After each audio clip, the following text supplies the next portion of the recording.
afternoon mga idol. Mga idol, mag-change oil tayo mga idol sa Flame 150X kasi 500 na yung takbo niya, yung odometer. Kailangan na siya mag-change oil mga idol. Ito mga idol, gamitin natin ng back wrench mga idol, or back wrench or socket wrench 17 mm ang gamitin natin mga idol. 17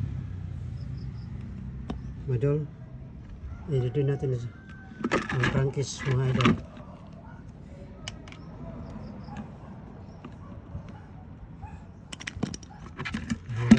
Maluwag na mga idol, maluwag na mga idol. Tanggalin natin yun drain plug nya.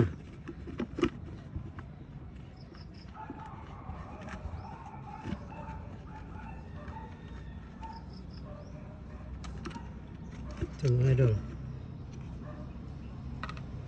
para malabnaw yung kanya langis nya. Mga idol, malabnaw na malabnaw.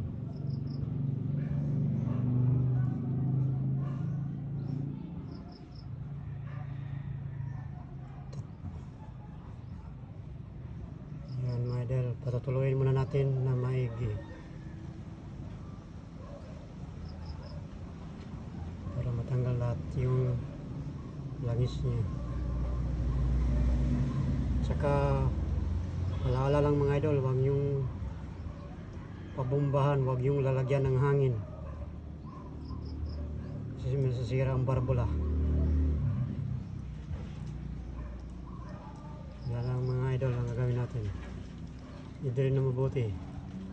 Tsaka buong maganda, buong maglamag siyang hindi na paandar, malamig na malamig para yung langis ay kusang bumaba siya pag bumaba, para ma-drain talaga ang mga dumi. Yan mga idol, yung langis na tumutulo na mga idol.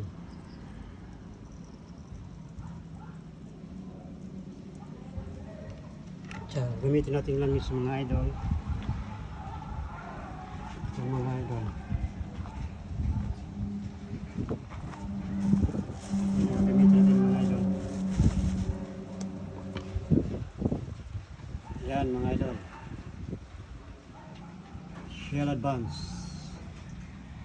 synthetic mga idol base.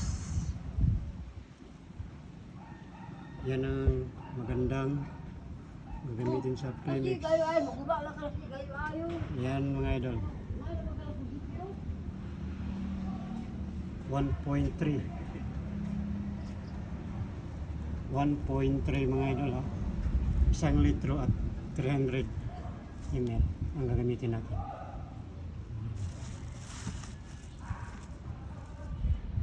Mamaya mga idol, buksan ko na itong cover nya. Yan mga idol, 1.3 nakalagay dyan. Yan mga idol, safety ride lang. So ngayon mga idol, wala namang issue yung motor ko, walang issue mga idol. Yan, walang issue ang Rose Flame 150X. Yan mga idol, 530 km ang takbo niya mga idol. Wala akong nakikita ng issue. Yan mga idol, mag-isang buwan lang. Yan. Thank you mga idol. Safety ride mga idol. Dito na kami sa Cebu Province mga idol. Maraming salamat mga idol. Safety ride lang, ingat lang palagi sa pagmamaneho. Bus.